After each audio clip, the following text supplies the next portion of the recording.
ஜனாதிபதிக்கான India கூட்டணி கட்சியினுடைய வேட்பாளராக யாரை களமிறக்கவிருக்கிறார்கள் என்பதுதான் முக்கியமான செய்தி. அதன்படி இன்றைக்கு ஒரு செய்தி வந்திருக்கிறது. இந்திய கூட்டணியின் சார்பாக துணை ஜனாதிபதி தேர்தலில் வேட்பாளராக போட்டியிடக்கூடியவர் கபில் சிபில் என்று சொல்லக்கூடிய நபர். அவரை பற்றி கூடுதலாக உங்களுக்கு சொல்ல வேண்டிய தேவையில்லை. கபில் சிபில் என்று சொல்லக்கூடியவர் மதிப்புக்குரிய உச்சநீதிமன்றத்தினுடைய மூத்த வழக்கறிஞர்.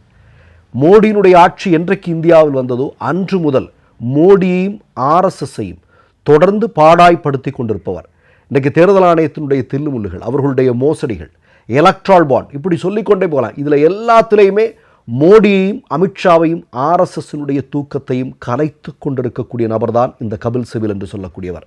கபில் சிபில் இன்றைக்கு என்ன வந்துன்னா, துணை ஜனாதிபதி வேட்பாளராக அவர் களமிறக்கப்படுகிறார் என்கிற செய்தி வந்ததுமே மம்தா பானர்ஜி, இப்போ இந்தியா கூட்டணியில் இருக்கக்கூடிய மிக முக்கியமான கட்சி மம்தா பானர்ஜியினுடைய திரிணாமுல் காங்கிரஸ் கட்சி. அவங்க கொஞ்ச நேரம் அப்படி கூட்டணியில் இருப்பாங்க, சில முரண்பாடுகள் இருக்கும், அப்படி இப்படியெல்லாம் இருக்கும். ஆனால் கபில் சிபில் தான் இந்திய கூட்டணியினுடைய துணை ஜனாதிபதி வேட்பாளர் அப்படின்னு தெரிஞ்சதுமே உடனடியாக தங்களுடைய முழுமையான ஆதரவை அறிவித்திருக்கிறார்கள். கூடுதலாக இதுவரையிலும் இல்லாத அளவிற்கு ஆந்திராவினுடைய ஒய்எஸ்ஆர் கட்சி கபில் சிபிலுக்கு ஆதரவு தெரிவித்திருக்கிறார்கள். கூடுதலாக ஒடிசாவில் உங்களுக்கெல்லாம் நல்லா தெரியும், மோடியினுடைய கட்சியை தங்களுடைய தோளோடு தோள் சேர்த்து கொண்டிருந்தார்கள் நவீன் பட்நாயக்குடைய கட்சி. ஆனால் கடைசியில் என்ன பண்ணாங்க, எப்படியெல்லாம் அந்த கட்சியை அந்த மாநிலத்திலிருந்து அகற்றினார்கள் என்பதெல்லாம் நமக்கு நல்லா தெரியும்.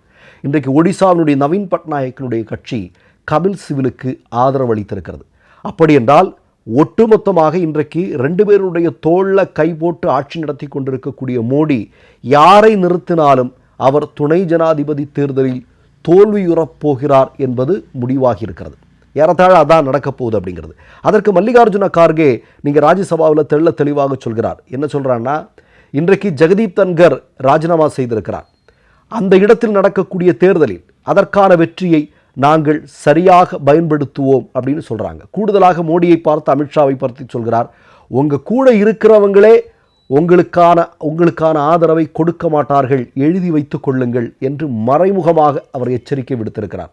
அப்படி என்றால் விரைவில் நடக்கப் போகிற துணை ஜனாதிபதிக்கான தேர்தலில் இந்தியா கூட்டணியின் சார்பாக போட்டியிடக்கூடிய நபர் துணை ஜனாதிபதியாக தேர்ந்தெடுக்கப் போகிறார் என்பது தெளிவாக தெரிகிறது.